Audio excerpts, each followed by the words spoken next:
Trump's time is up. The Iran war is officially over. Trump sent a letter to Congress saying, guys, hostilities are over. The war is finished. And yet he's still attacking Iran, and he still has 15,000 people in a naval blockade in Iran. And according to U.S. law, a president needs to get approval from Congress when a war hits 60 days. And many lawmakers say for the Iran war, that 60-day mark is today, May 1st. So how can he attack Iran and say the war is over? And Congress also says the war is over.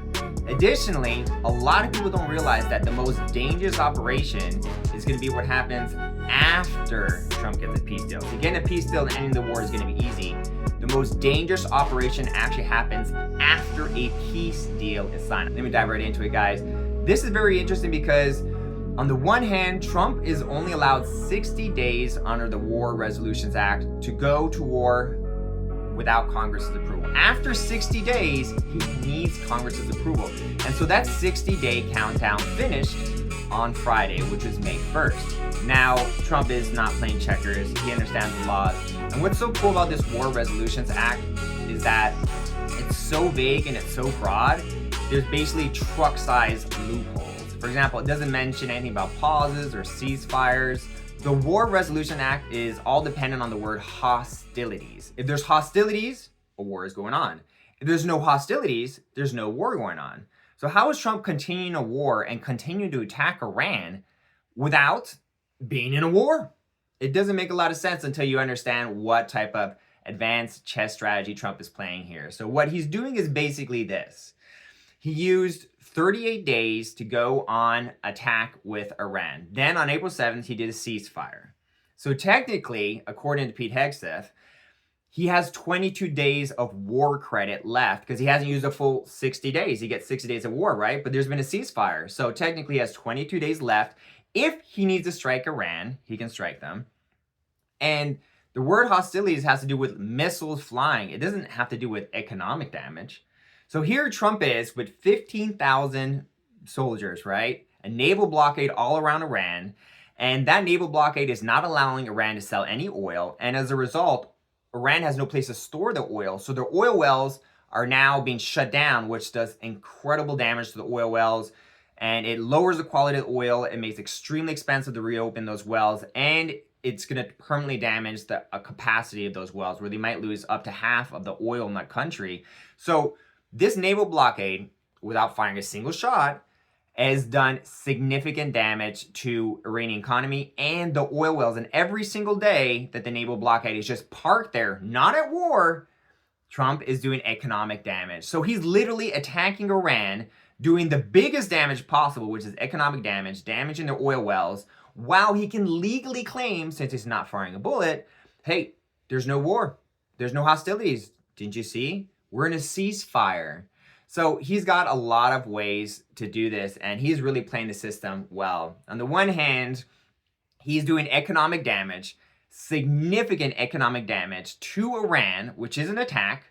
It is a war attack, but it doesn't count as war and it doesn't count as hostilities. And all he has to do is keep his naval blockade parked there. He's supposed to bring all the ships and all the soldiers back because the 60 days is technically over, but he's recently launched Project Freedom, where he's going to escort all the ships that are kind of like trapped there in the Strait of Hormuz, get them out. So he's like, hey, I can't get out.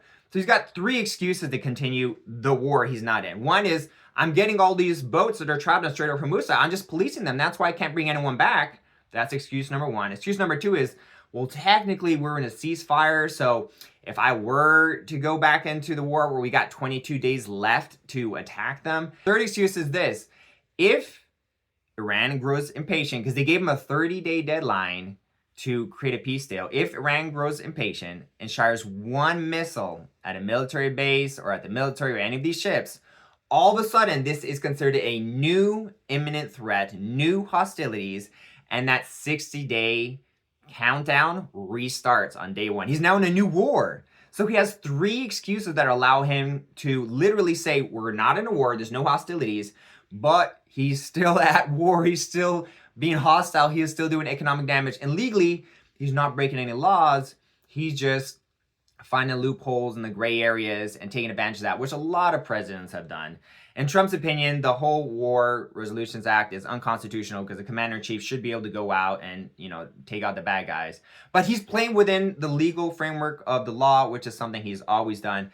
And I find this fascinating because if Iran decides to attack, he restarts the countdown. If for any reason that doesn't work, well, technically he has 22 days left of war credit. What a lot of people don't realize is that the most difficult part of this whole Iran situation is not going to be winning the war. I think he's already won the war, like Trump said multiple times. He's won the war is over. And getting that peace deal, which has seemed very difficult until now, I think that's going to be easy for Trump because their oil wells are being damaged every single day. The most difficult part, actually, is going to be what happens after the peace deal is signed. And I'll tell you why. And somebody said, how are we going to get the nuclear dust? We're going to get it by going in with Iran, with lots of excavators, because the B-2s, remember when fake news CNN said, well, maybe obliteration is too strong a word, obliteration. That's so deep. We need the biggest excavators you can imagine, but we're going to go in together with Iran, we're going to get it, and we're going to take it back home to the USA. Very simple. As you can see, Trump needs to get the uranium out of Iran because Trump knows that Obama sold this uranium to Iran, but he can only prove it if he can collect the uranium. But the uranium that is the evidence that Obama was basically funding terrorism and funding a nuclear bomb in Iran, that evidence is under a bunch of rubble, and it's going to take a lot of excavators, big excavators, to get it out and collect that evidence. But it's important that Trump collects it. In fact, it's so important, Trump refuses to sign a peace deal unless he can get that Iranian leftover dust, which is useless to the Iranians, but it's critical to Trump. Why? Because what are Americans going to think when they find out that Obama sold uranium to Iran with the purpose of Iran creating a nuclear bomb to hold the world hostage and blow countries up? In other words, Obama, the past president of the United States, was literally funding the worst terrorist organization in the world and helping to get a nuclear bomb so they can hold the whole world hostage. He can prove that if he collects the Iranian dust. But without the Iranian dust, he can't prove that. Unfortunately, it seems that is the case. So he has to get that uranium dust. It is absolutely critical, and he won't sign any deal that doesn't involve getting that uranium dust. You said that the U.S. was going to take the nuclear dust from Iran. Yeah, we didn't What's make the a deal. time? What's the timeline on that? How long will that take? Do you want me take? to give you the time and date and everything else? Is it like you've negotiated If we how long that obviously, process I'm not going will to give go you the on? time other than if we sign the agreement, then I can give you time somewhere after the signing of the agreement. And we'll will go it in involve with the US Iran. military? We'll go in with Iran and we will take it together and we will bring it back, 100% of it, back to the United States. If we don't do that, we will get it in a different form, in a much more unfriendly form. And that But unfriendly in form, any would that event, involve war? excuse me. But in any event, we'll get it. But here's where everything gets complicated and tricky. You see, as I said, and as Trump has said, you need a lot of excavators, big excavators, and weeks, possibly months of work to get that uranium dust, enough to prove that Obama sold it to Iran. So that is actually the most complicated and tricky part. Because on the one hand, Trump could end the war. He could sign a peace deal with Iran. He could open up the Strait of Hormuz. But what happens when he has to get that uranium? He could send all the Iranians, say, hey, Iranians, give me back the uranium, and just trust that they're going to do it, and they're going to do it well, and then give him everything he needs. Well, it's a little bit risky to trust a bunch of, they were terrorists 5 minutes ago, right? And you're going to trust them? Okay, so we'll send our people in, right? We'll send our people in with Iran, and we'll secure all that uranium dust. Well, here's the tricky part. What stops Iran from just capturing, kidnapping all the people we sent in and now using them hostage? Now Trump would be in a big pickle. So I think the most difficult part is not winning the war in Iran or getting that peace deal. The most difficult part is actually going to be what happens after that peace deal is struck. And now Trump has to make sure that we get the uranium dust without Iran capturing any of the people who go in to get that dust and using them as hostages against us. Because if they did, if we sent in like 150 people and Iran for somehow, some way, kidnapped all of them, the tables would be flipped and now Iran would be in a position of power, not really the United States. And so we do not want to be in that situation. So how exactly is Trump going to convince Iran to give up the uranium dust the way he wants or send in his people safely to Iran? So that is, for me, what I believe to be the most complicated and dangerous part of this whole operation, because Trump has all the cards right now. He has all the power right now. But if Iran to capture 100 or 200 Americans, the whole table's a flip. Now Iran has 200 cards. Now Iran has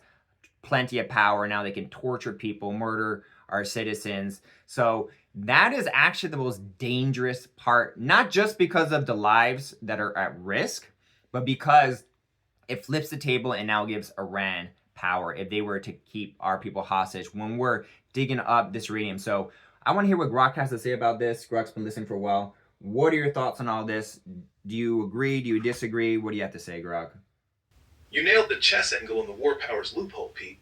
That ceasefire pause, letting him bank those 22 days, is slick. And the blockade doing real damage without hostilities is exactly how these things actually work in practice. Smart presidents have always played those gray areas.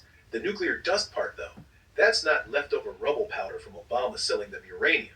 It's Iran's own highly enriched stockpile that got buried when sites were bombed last year. Trump calling it nuclear dust is colorful, but it's not proof of some Obama terror plot.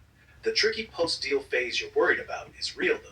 Securing that material without giving Iran hostages or leverage is going to be the real tightrope. Now, I'm glad you agree with me on all that, Grok, but obviously you're drinking the woke Kool-Aid. If you don't think Obama didn't fund Iran, Obama didn't help Iran get nuclear weapons, Obama didn't help Iran get uranium, then you're crazy, Grok. You're drinking some leftist Kool-Aid, because these are facts. In fact, Trump believes in these so strongly, like I said, he refuses to do a peace deal that does not include not just no nuclear weapons and no uranium, but includes them giving that uranium dust back to us. Why would Trump risk the entire peace deal, Grok, and have it all contingent on what he believes is the most critical thing, which is collecting the dust and bringing it back? Why would he want that evidence? It's with everything at stake, with all the lives at stake. It seems like he's putting insane emphasis on collecting the evidence of this uranium dust. And it seems because, to me, the only reason he would put so much importance on that is if he was going to use that to prove that Obama was literally doing the worst possible thing you could do, like helping a suicidal, crazy terrorist get a nuclear weapon to blow up, countries, which is what Obama did, I think, according to all the evidence I've seen. And I think Trump believes that as well. What are your thoughts on that one, Grok? I know you're going to, you've read all the fake news and you think Obama's a saint or whatever, but the fact is, Obama is a Muslim. He's been helping Iran with money, with nuclear bombs, with uranium, and helping this entire time. And Trump needs to collect that evidence from Iran. Or else why would he be putting so much at risk just to collect uranium dust? It doesn't make a lot of sense, Grok. Your theory of, what's your theory for why he wants uranium dust so much, where he's putting so much at risk for it? Obviously, he needs it because it's crucial evidence to take down Obama, which is going to take down his minions and the cabal and other stuff. It's the final nail in the coffin to prove Obama is truly the worst of the worst of the worst, I think. And that's why he would put so much intensity and insistence on getting it. But anyway, what do you think about that, Grok? Do you have another reason why you think he would put so much priority on this collection of Iranian dust? Peter, there's no uranium dust from Obama selling material to Iran. That's not what happened. The JCPOA didn't transfer uranium to Iran. It actually reduced their stockpile and kept enrichment at low levels for years. Iran later violated those terms and ramped up enrichment on their own. Trump's pushing hard on verification and removal of material because he wants ironclad proof Iran can't rebuild a program, not because he's hunting for Obama's fingerprints in the rubble. Taking down a former president with dust evidence would be explosive if it existed, but it doesn't. The insistence is about locking down the nuclear sites, not a secret Obama scandal. The real stakes here are making sure whatever deal gets signed actually sticks this time. Past agreements fell apart because enforcement was weak.